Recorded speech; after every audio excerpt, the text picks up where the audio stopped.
Good evening and welcome to the Ogden City Council meeting for Tuesday, May 28th, 2013. Let the roll call reflect that all council members are present and Councilmember Gochner will participate in this meeting via teleconference. First up is a public hearing on the budget amendment proposed ordinance 2013-21. Ms. Johnson. This is the regular Ogden City portion, the general fund portion of the action that we just talked about with the MBA meeting. And this takes that $1,186,275. It brings it into the Ogden City regular budget to increase the revenues by that amount. And $500,000 of this amount will be appropriated to the RDA, the redevelopment agency budget, and the rest would remain in the regular general fund balance and would not be used until brought back before the council. Any questions on these amounts? After the public hearing, we request adoption of the 2013-21 ordinance amending the budget. Thank you. Okay, this is a public hearing, so we will now accept public input on this budget amendment. Seeing no public input, I'll move to close the public hearing. I second it. We have a motion to close the public hearing from Councilmember Heyer and a second from Councilmember Stevens. This is a voice vote. All in favor? Aye. Any opposed? Aye. Thank you. Any opposed? That passes. Any further discussion? Now we need to. I would move that we adopt proposed ordinance 2013-21. I'll second it. We have a motion to adopt proposed ordinance 2013-21 from Councilmember Heyer and a second from Councilmember Van Hoosier. This is a roll call vote. Councilmember Stevens? Aye. Councilmember Van Hoosier? Aye. Councilmember Wicks? Aye. Councilmember Gochner? Councilmember Gochner? Aye. Councilmember Heyer? Aye. Vice Chair Garner? Aye. Chair Blair? Aye, that passes. Next is reports from the Planning Commission. Mr. Montgomery.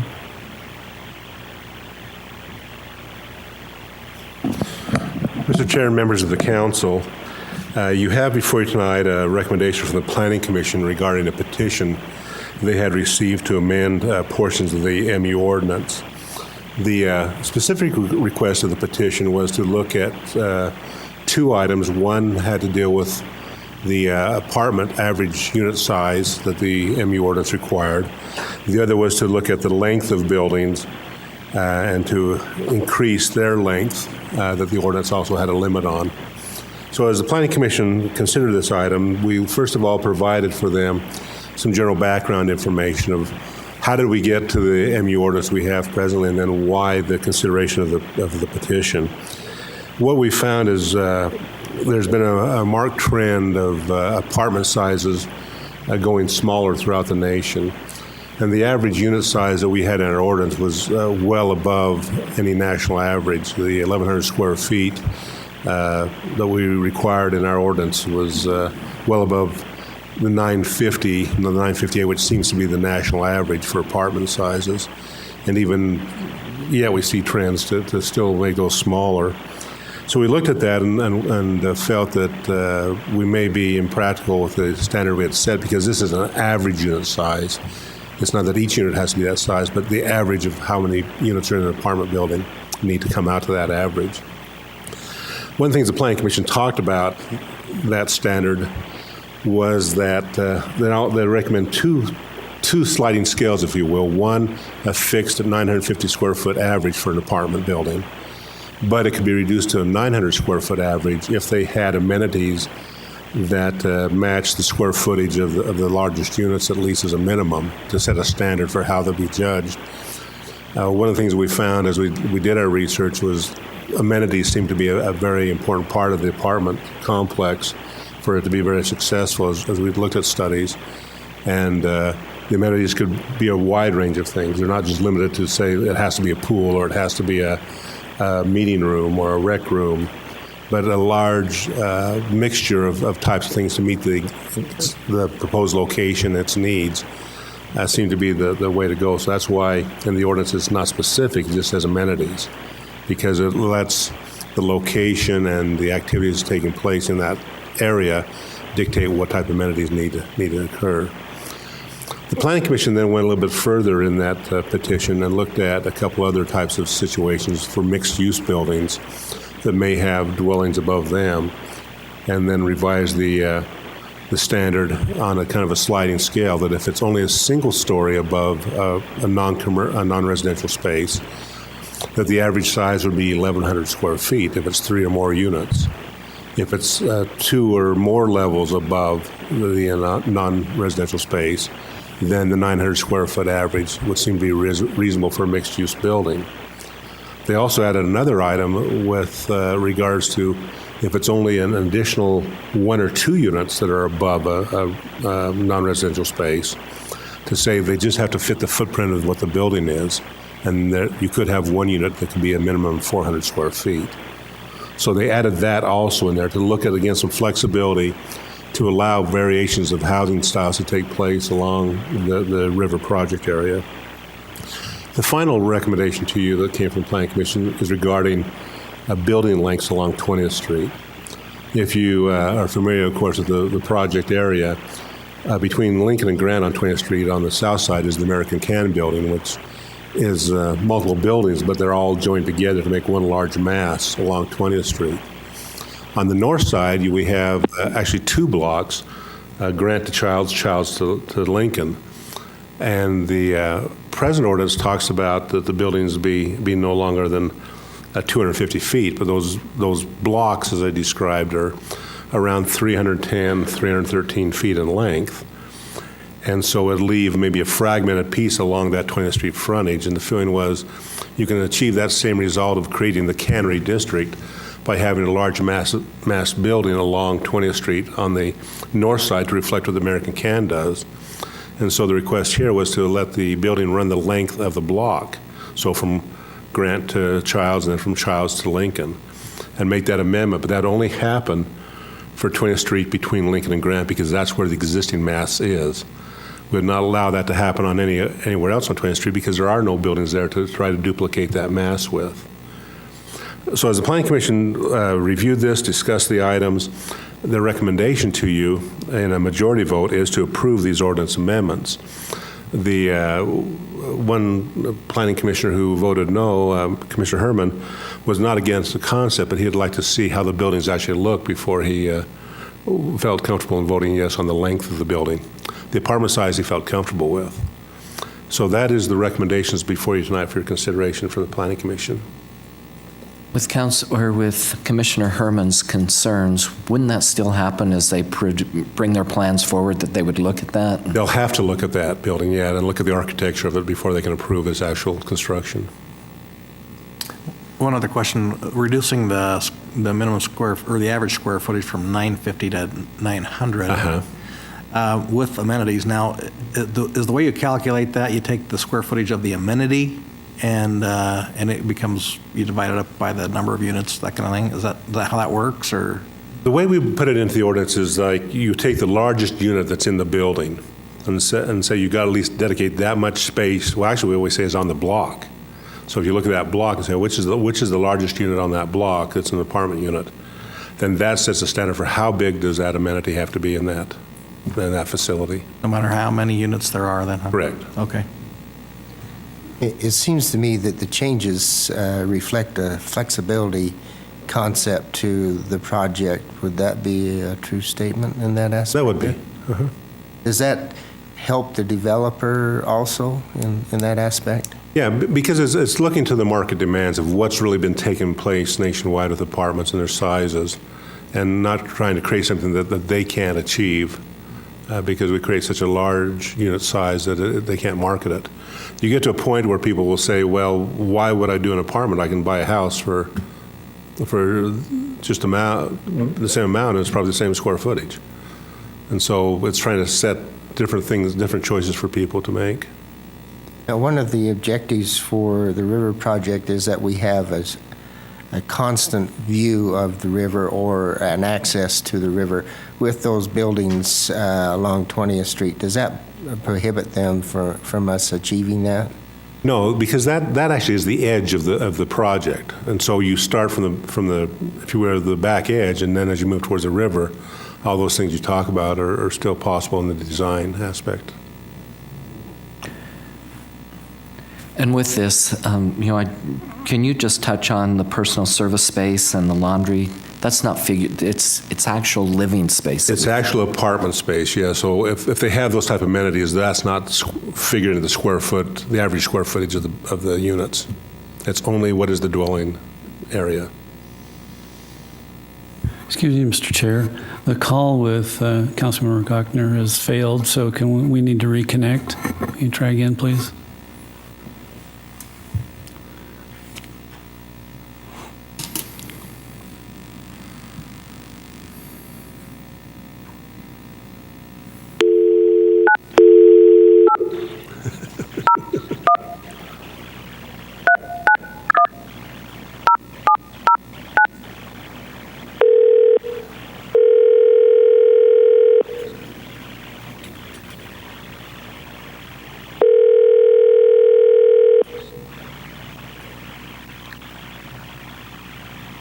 Hello?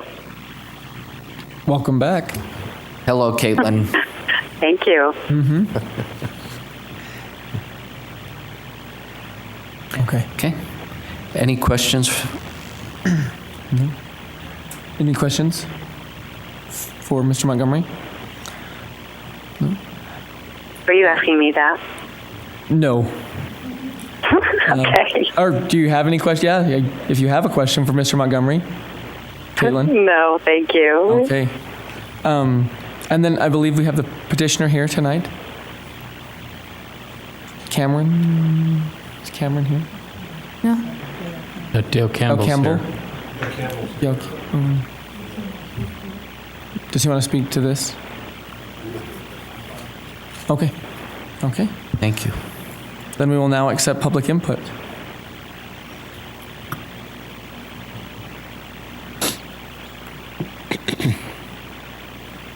Seeing we don't have any public input, I will make a motion then that we adopt proposed ordinance 2013-24. And I'll second that. Susie. We have a motion from Councilmember Heyer to adopt proposed ordinance 2013-24 and a second from Councilmember Van Hoosier. This is a roll call vote. Councilmember Van Hoosier? Aye. Councilmember Wicks? Aye. Councilmember Gochner? Aye. Councilmember Heyer? Aye. Councilmember Stevens? Aye. Vice Chair Garner? Aye. Chair Blair? Aye, that passes. Next is reports from the administration. First is the authorization of loan to Ogden City Redevelopment Agency. This will be tag teamed by Mr. Cooper and Mrs. Johnson if she's needed for budget questions. Good evening. Thank you for your time tonight.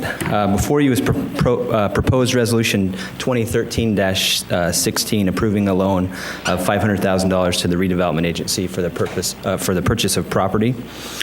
The administration and staff have successfully negotiated a land transfer development agreement and also a mixed-use master development agreement with the Ogden 20th Street Investors, which is an entity consisting of landowner Gotti Lesham and his partners, general contractor R&O Construction, and the developer PEG Development. As part of this proposed LTDA, the RDA agrees to facilitate the developer's purchase of third-party parcels, as described in the document. And prior to this, you have heard and approved the budget amendment that transfers funds from the municipal building authority totaling $1,186,275 to the city and appropriates a portion of those funds to the RDA to facilitate the developer's efforts to acquire the property as described in the LTDA. So at this time, the administration requests that the council authorize a loan in the amount of $500,000 to the redevelopment agency to be used to facilitate this purchase of third-party parcels. If so approved, then we will propose that the RDA authorize an execution of a promissory note securing or ensuring repayment of the loan, and the loan will be either repaid through bond proceeds or developer funds. And the maturity date for that promissory note would be March 27, 2018. Any questions? Did you mean May 27th? May, yeah, May or March. I have March Sorry, no, 27th. It's May 27th. 0% Better. interest. Well, the maturity date of the promissory note would be March 27, 2018. That's what I have.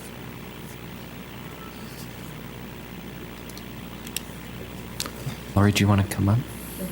May 27th is what we're hearing. Excuse me, I have a typo. May 27, 2018. Thank you. There you go. Just wanted to get it right on the He was record. testing you to see if you'd read the packet. That's right, testing. Any other questions? Easier questions? Yeah. Thank you.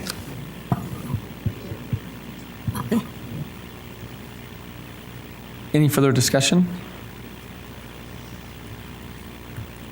Okay, no further discussion. I'll make a motion that we adopt proposed resolution 2013-16.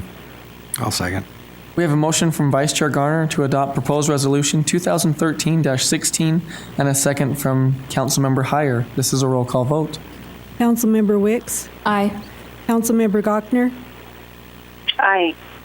Councilmember Heyer? Aye. Councilmember Stevens? Aye. Councilmember Van Hoosier? Aye. Vice Chair Garner? Aye. Chair Blair? Aye, that passes. Next is 2013 election municipal polling locations. We'll now hear from our city recorder. In Council, Ogden City plans to conduct the 2013 municipal primary election on August 13th and the general election on November 5th, utilizing the electronic voting equipment. The intent is to partner with Weber County and their election staff to conduct an efficient, accurate, and inexpensive election. State code requires the city recorder to designate polling locations for each voting precinct and then for the legislative body, the city council, to approve those polling locations. In determining polling locations, precinct maps, past polling locations, prominent buildings, and landmarks were reviewed. Neighborhoods were driven in an effort to identify other options for polling locations. Site visits were then made to physically evaluate the location and the surrounding areas. Factors considered are whether the location is easy to find, centrally located, whether it had sufficient parking and is ADA compliant, and if it has sufficient space to house poll workers, voting machines, and voters. Weber County based their decisions for the 2012 elections on how well a facility met the needs of a voter. The city is recommending the same polling locations identified in the 2012 election be designated as polling locations for this year's municipal election. And this is based on a desire for consistency for voters between municipal and the county-state election, so they don't go to different places each year. As you're aware, recent events in the media relative to schools have increased concern felt by parents and by school personnel.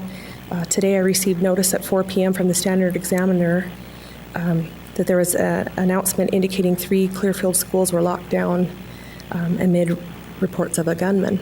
So right here in our area, our schools aren't as safe as we would like them to be.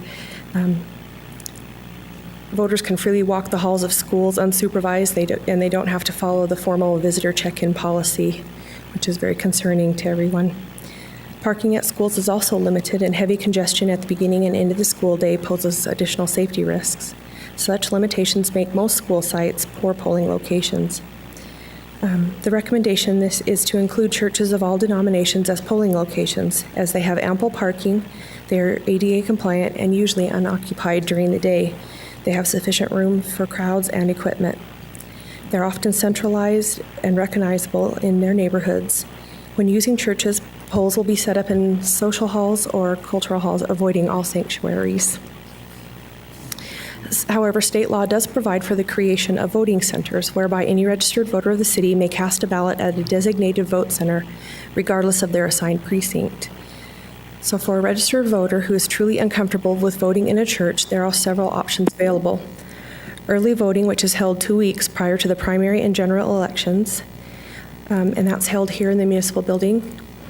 Voting by mail, or on election day, a voter may choose to visit one of the 3 designated voting centers, which are the Weber Applied Technology Center, Union Station, or the D Event Center. One of the desired outcomes of a municipal election is to provide an environment which the largest number of voters possible may cast their ballot.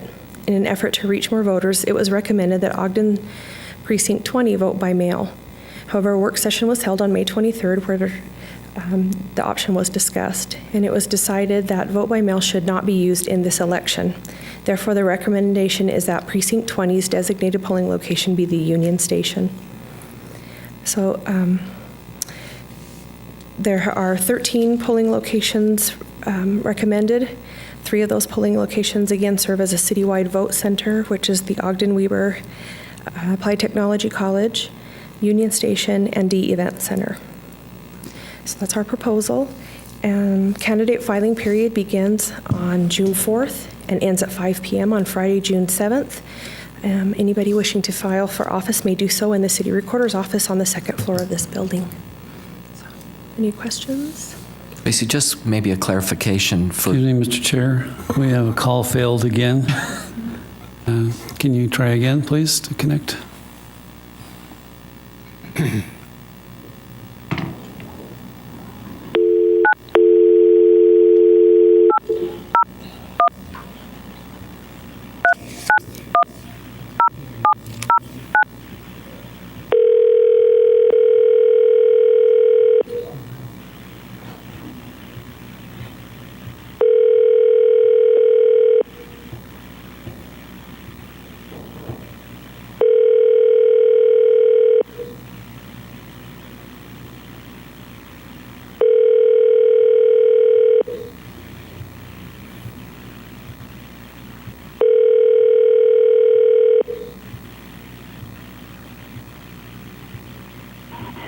Hello, you have reached.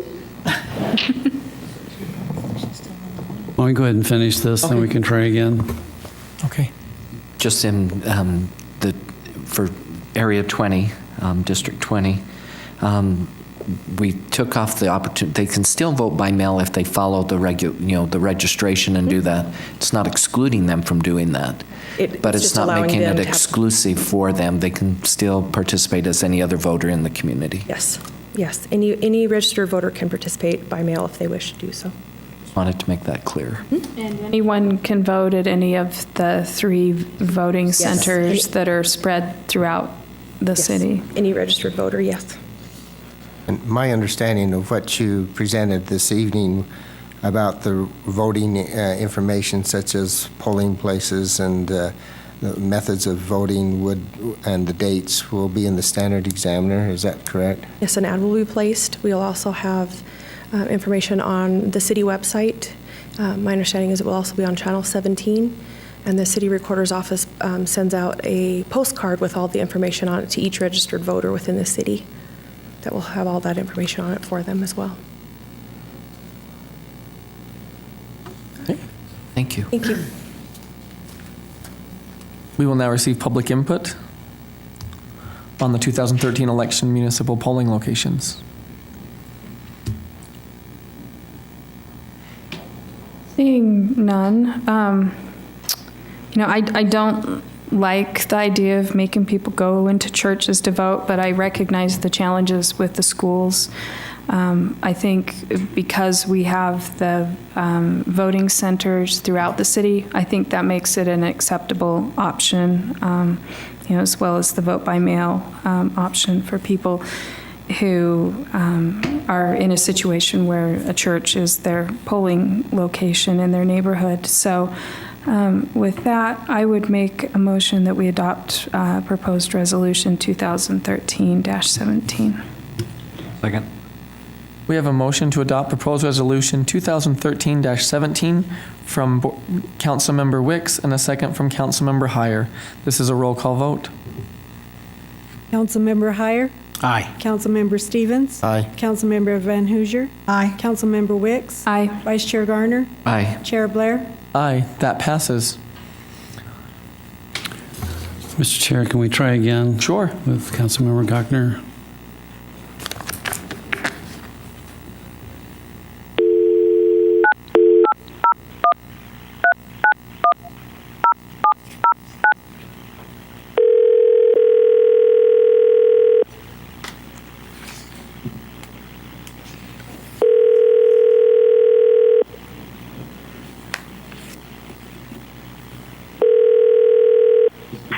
Hello? Welcome Hello, back. Caitlin. Sorry, guys. Don't move. I'm not moving, I promise. Okay. Okay. Let's continue. Next is items of new business. First is the Weber County Library bond. We have proposed joint resolution 2013-8 supporting the proposed Weber County Library local levy. Councilmember Wicks. Thank you, Chair Blair. This is joint resolution number 2013-8. It's a joint resolution of the Mayor of Ogden City and the Ogden City Council supporting the proposed Weber County Library local levy increase to fund renovations and upgrades to the main library in Ogden. And it reads as follows. Whereas the Weber County Main Library was built in 1968 and has since served as an important resource in our community. This facility provides Ogden residents with access to reading, audio, and visual materials, public computers, a variety of learning opportunities, and additional library resources. The main library also serves as a gathering place for many city residents. And whereas the main library requires significant improvements to its mechanical and electrical systems. The facility is also in need of additional public space for programming and computing needs. The estimated cost for renovations and upgrades to the main library is $16,810,000, with projected improvements including other library branches totaling $45 million. And whereas the Weber County Library has determined that making these improvements will require a new source of funding. Voters will have the opportunity to decide if funding is merited through an increase in the local levy. A special election will be held on June 25th, 2013 for voters to consider this levy increase. And whereas the proposed bond would provide for the outlined renovations to the main library infrastructure, these improvements are projected to lower ongoing building repair and operational costs and would allow more funds to be available for library collections and programs. This bond is also intended to address issues and improvements at other library branches. Now, therefore, be it resolved by the Ogden City Council and the Mayor of Ogden City that we hereby support the local levy increase to allow improvements to be made to the Weber County Main Library and to continue and expand its services in our community. So with that, I would make a motion that we adopt this joint resolution number 2013-8. I'll second it. We'd like to give the mayor an opportunity to voice his.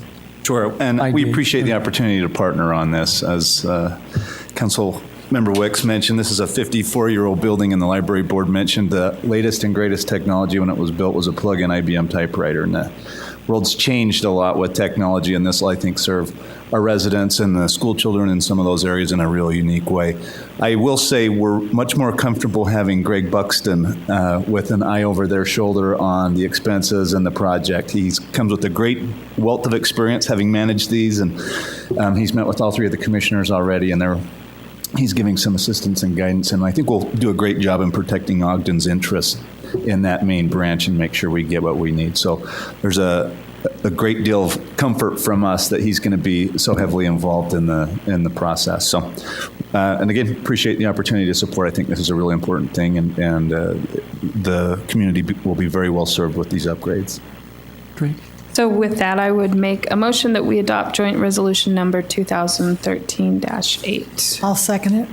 We have a motion from Councilmember Wicks to adopt proposed joint resolution 2013-8 and a second from Councilmember Van Hoosier. This is a roll call vote. Councilmember Gochner, Aye. Councilmember Heyer, Aye. Councilmember Stevens, Aye. Councilmember Van Hoosier, Aye. Councilmember Wicks, Aye. Vice Chair Gardner, Aye. Chair Blair. Aye, that passes. Next is the Ogden School District Swimming Pools Proposed Joint Resolution 2013-9. Councilmember Heyer. Yes, thank you, Chair. On Joint Resolution 2013-9, it's a joint resolution of the Mayor of Ogden City and the Ogden City Council supporting the proposed Ogden School District local levy increase to fund operational and maintenance costs for the Ben Lomond and Ogden High School swimming pools. Whereas the Ben Lomond and Ogden High School swimming pools serve as a valuable resource for local high school students and our community as a whole. These facilities complement Ogden City's community wellness initiative, which encourages healthy lifestyles for residents. The pools provide recreational opportunities for the community as well as a venue for high school and regional swimming competitions. And whereas the swimming pools require substantial operational costs, and each pool is currently in need of considerable mechanical and facility renovations, the Ogden School District has provided an annual subsidy of $260,000 for pool maintenance and operational costs, but can no longer make this commitment. And whereas the Ogden School District has determined that continuing pool operations will require a new source of funding, voters will have the opportunity to decide if funding for these pools is merited through an increase in the district's local levy for operational and maintenance costs. A special election will be held June 25th, 2013, for voters to consider this levy increase.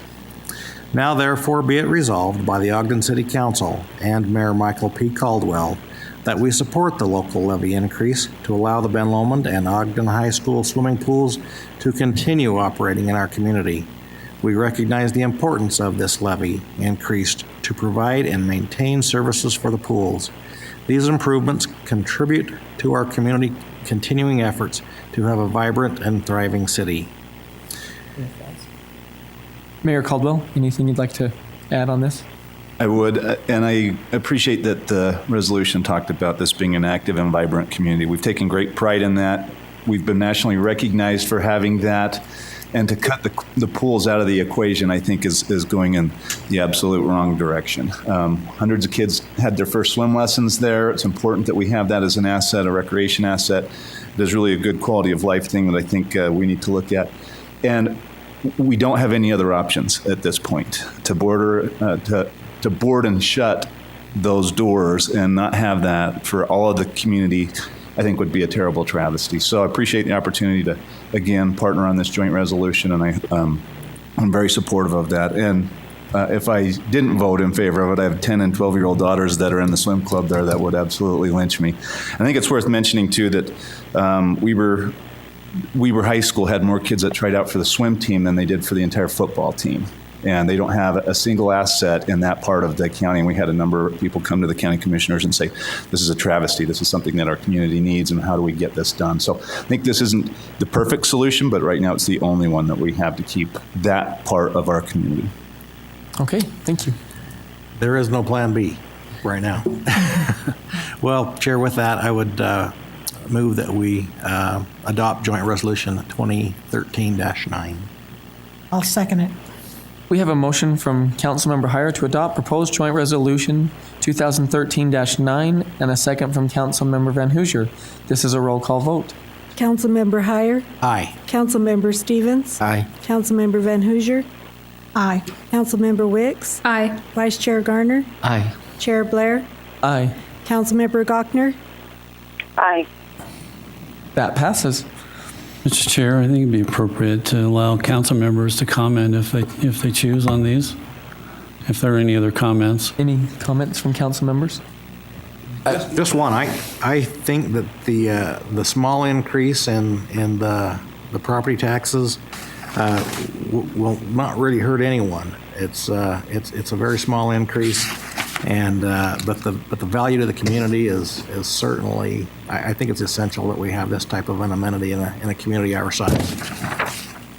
And I'd like to also comment that with the library improvement, it enhances the opportunity of the type of community we want to develop within the Ogden area. And the only other pools that are operating is the Marshall White pool. So if we enhance our opportunity both at Ogden and Ben Lomond, then we would have other resources that the city could use. And I just want to jump in with both of them. The swimming, or the library, is 45 years old. It has well served this community, and is trying its best to stay current with all of the technology. And I think that it's very exciting to have this in our community as the main branch, but also the upgrades that will occur throughout the county.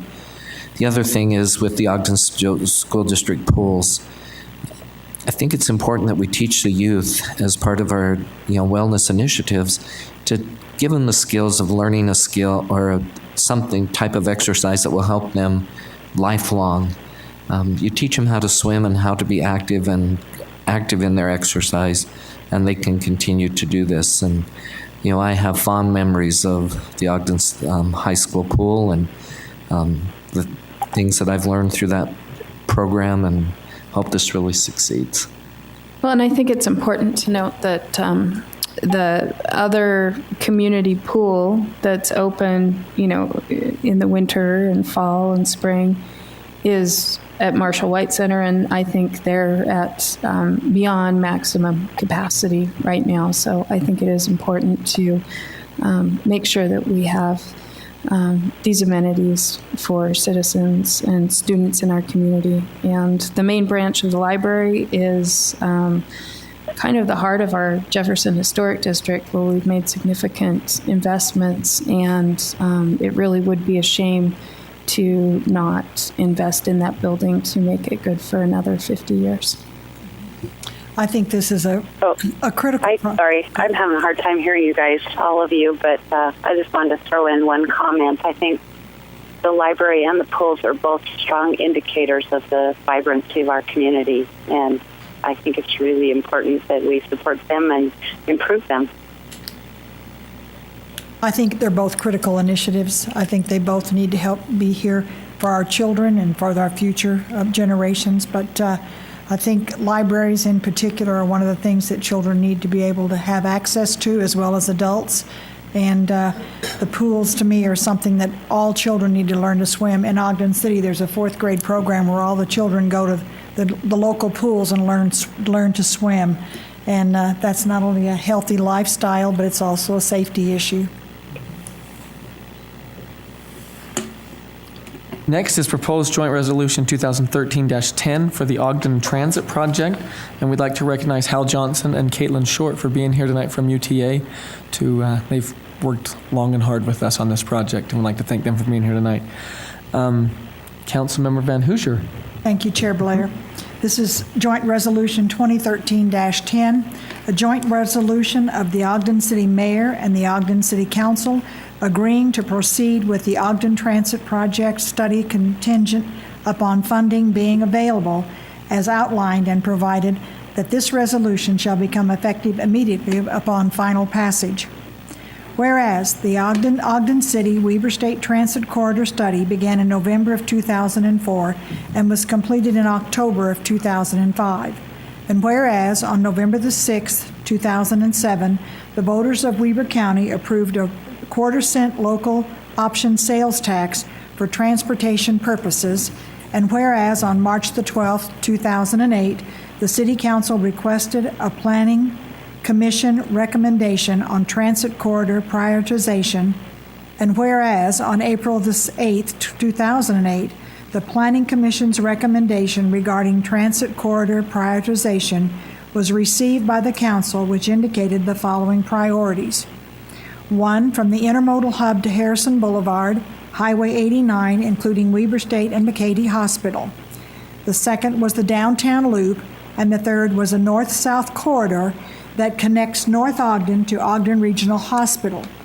And whereas on September the 2nd, 2008, the City Council adopted a joint resolution, 2008-3, which approved an interlocal agreement between all stakeholders, including the creation of 2 committees, a policy committee and a project management committee, establish the Utah Transit Authority and the Wasatch Front Regional Council as joint project managers. They established the Utah Transit Authority as the local lead agency and defined the alignments to be studied as the intermodal hub to McCady Hospital via 26th Street, 30th Street, or 36th Street.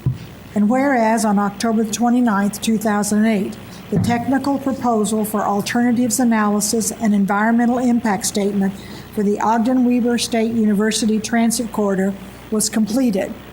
And whereas on March 24, 2009, and March 26, 2009, public scoping meetings were held regarding the proposed Ogden-Weber State University Transit Corridor alternatives analysis and the draft environmental impact statement. And whereas on September the 8th, 2010, the City Council and Mayor Godfrey jointly sent a letter to the Wasatch Front Regional Council and the Utah Department of Transportation, Region 1, expressing concerns about the potential widening of Harrison Boulevard. And whereas on September the 20th, 2010, UTA sponsored an open house regarding the Ogden-Weber State University Transit Alternatives Analysis, and whereas on October the 5th, 2010, a presentation was given to the City Council by the Trolley District Community Advisory Network regarding the transit alternatives analysis. And whereas on February the 14th, 2011, the City Council sent a letter to the Wasatch Front Regional Council, Utah Transit Authority, and the Utah Department of Transportation regarding the potential widening of Harrison Boulevard and other regional transportation issues. And whereas on March 29, 2011, the Council unanimously concluded that the preferred alternative is a streetcar from 23rd Street to Washington Boulevard, Washington to 25th Street to Harrison, Harrison to Weber State, and McCady Hospital. And whereas on June the 8th, 2011, at the Policy Committee meeting held on this date, the City Council requested a pause in the finalization of the Ogden-Weber State University Transit Alternatives Analysis. All 7 council members signed the letter requesting the pause. The council also requested that UTA consider an express bus route from the intermodal hub to Weber State University and McCady Hospital. The committee agreed to pause on the project, but requested that a report be provided within 1 month to outline what will occur during the pause. And whereas on July the 15th, 2011, the report that was requested by the Policy Committee regarding what would happen during the project pause was published. The report answered 5 questions and provided the next steps for the project. And whereas on January the 10th, 2012, a fact-finding work session was held regarding the Ogden Streetcar project. G.B. Arrington presented his report entitled Ogden Streetcar, Peer Review, and Next Steps. Representatives from UTA provided an update on the project and an overview of the commuter rail project from Ogden to Brigham City. Representatives from Weber State University, the Trolley District, and the Sierra Club made presentations. The public was also invited to share their views on the project. And whereas on April the 2nd, 2012, a meeting was held between representatives of the City Council, the Mayor's Office, UDOT, Wasatch Regional Council, and UTA to discuss the transit project. As a result of the meeting, each group agreed to specific action steps. And whereas on July 20th, 2012, a tour was conducted of transit-oriented development projects in the Salt Lake City area. The tour included the University of Utah and West Valley's Fairborn Station and Max Line. And whereas on July 25th and 26th of 2012, a tour of the Portland, Oregon streetcar and the Eugene, Oregon bus rapid transit city occurred. And whereas on December the 18th of 2012, a work session was held to provide the City Council and Mayor with an update on the project.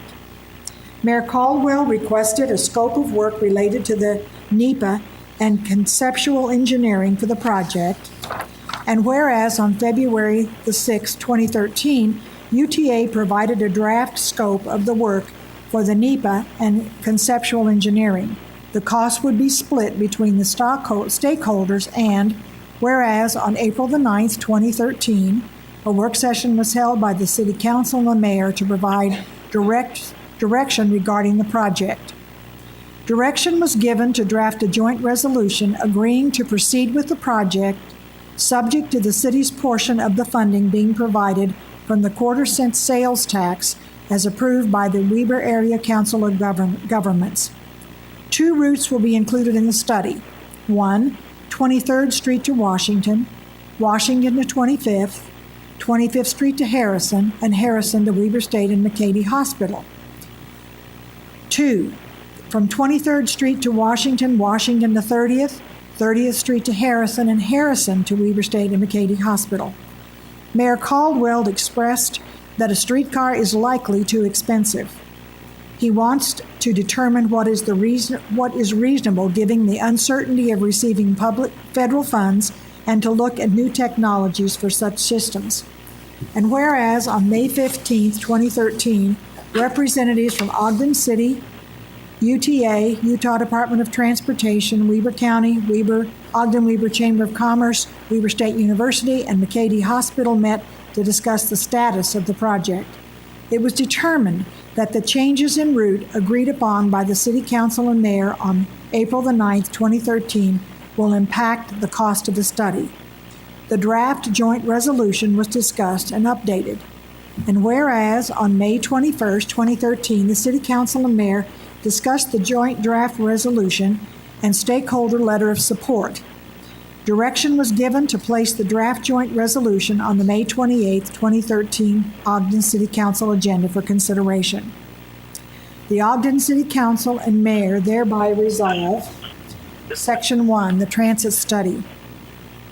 A transit system study between the Intermodal Hub and Weber State University, McCady Hospital, will be completed that includes architectural engineering design work and environmental review in accordance with the NEPA and USDOT requirements. The study will include 2 routes, from 23rd Street to Washington, Washington to 25th, 25th Street to Harrison, and Harrison to Weber State and McCady Hospital. The second is the 23rd Street to Washington, Washington to 30th, 30th Street to Harrison Boulevard, and Harrison to Weber State and McCady Hospital. The mode alternatives will be evaluated in the study. It is estimated that the study will cost $845,410.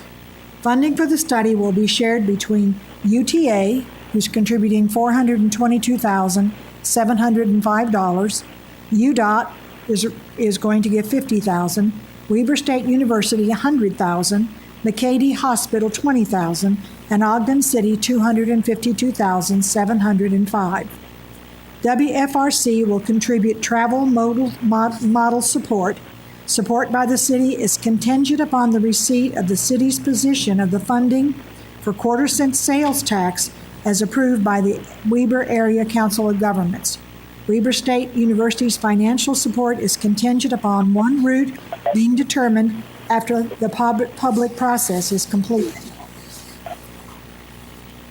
Section 2, effective date. This resolution to become effectively immediate upon final passage.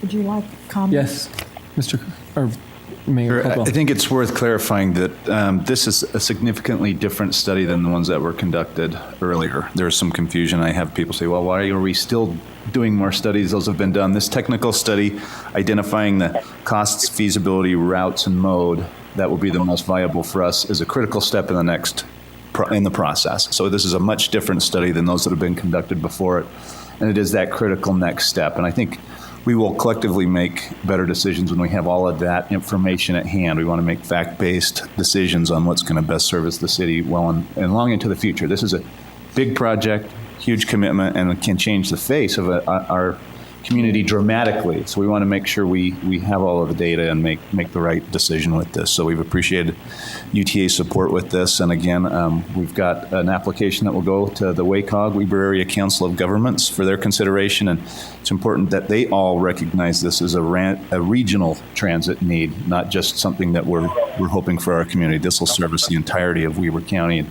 Weber State. So we appreciate being able to partner again on this as well. Thank you. Chair Blair, I move that we adopt Joint Resolution 2013-10. I'll second it. We have a motion from Councilmember Van Hoosier to adopt proposed joint resolution 2013-10 and a second from Councilmember Wicks. This is a roll call vote. Councilmember Stevens? Aye. Councilmember Van Hoosier? Aye. Councilmember Wicks? Aye. Councilmember Gochner? Aye. Councilmember Heyer? Aye. Vice Chair Garner? Aye. Chair Blair? Aye, that passes. And are there any other comments from council members on the transit project? First, thank you to UTA, to our administration staff, our council staff for the hard work that they've done. This is, as was read, been a long project and a lot of hard work, and we truly appreciate everyone's efforts. And we're very happy with the collaboration that's going on. I think it says a lot for our city. I think the resolution that Councilwoman Van Hoosier read mirrors what the project is. That had been the longest resolution we've ever had. But I think also what it points out is that we're looking for our commitment to the future. And I think that's the primary concern that we have, is that we look for the future growth of Ogden and the continual investment that we may have. But also the events that we're looking at is a catalyst of other opportunities that will come our way. And it is an investment. We're investing into the growth of Ogden by working with our stakeholders. I think that's the primary aspect of our opportunity here, is working with the stakeholders. The Wasatch Regional Council, UTA, UDOT, Weber State, and McKay-Dee Hospital. But the important thing is that cost is the important ingredient here. We have to make sure that our study shows that this could be a viable project. And the other aspect is that the public, we're seeking your input. It's necessary that you give the feedback that is necessary for the growth of this project. Thank you. You know, I think we need to thank everybody that's been involved in this, because as you can see from the proclamation, since really 2004, but it really came to fruition really in 2007. But the fact that so many people have worked so hard to see that we can find out if we do have something that's workable here. And I know the money sounds like it's an awful lot of money, but you need to know what you're doing and what you're really getting into. As Mayor Caldwell said, this is not going to be an easy project, but I guarantee you, if Ogden doesn't step on board and start looking forward, every city in the state of Utah is going to be wanting to do the same thing. And we've been known as a streetcar city, and this will be an exciting time for Ogden and its growth and economics that comes along with a project like this. And I would like to thank UTA for sticking with it. There have been a lot of meetings, I know, because I've been in most of those meetings, I think, and I really appreciate the work that UTA and UDOT and Weber State and McKay-Dee and all of our other community partners have put into this, as well as our council staff. Yes. And city staff. Staff, that's for sure. It'd be well to point out, we still have a lot of work to do. Yeah. And it is not going to happen overnight. That's it's just process, and it's going to take a while, a good while. Well, since everybody else has said something, I will too. I appreciate. I came into this thing late in the project. I'm kind of new to this, but I appreciate our mayor's forward thinking as well as his caution with the fiscal ramifications of this project. I have said on another occasion that cities that tend to be very vibrant have a public transit system that can be used to get just about anywhere. And this would be Ogden's first step to building such a system, and it's kind of neat to be able to be at this point, and I'm eager to see what happens going forward. Okay. Next is public comments. This is an opportunity to address the council regarding your concerns or ideas. Please state your name and address for the record and limit your comments to 3 minutes. In this form of government, all city personnel are the responsibility of the administration, not of the council.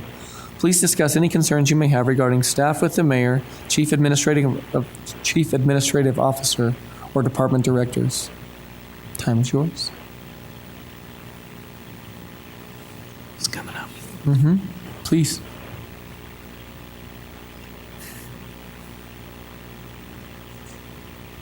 Paul Johnson, UTA. Really excited about the resolution, and I think the difference on this study is we're moving forward. We've got 2 alignments that are being proposed to the public for their comment and consideration, and so I think we've screened down to a very small number of alternatives, and I think that's the difference about this study is we're now in a position to really notch forward and finalize the project. So we're excited about that. We're really excited to be working with you, and I just wanted to recognize Caitlin Short for all the hard work she's done on helping move the project forward. So, Thank you. Thank you. Appreciate you.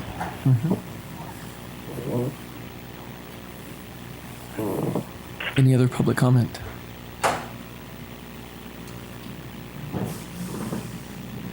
Comments from the administration? Nothing else at this time. Thank you. Okay. Council staff? Nothing. Thank you. Other council members? Motion to adjourn. Second.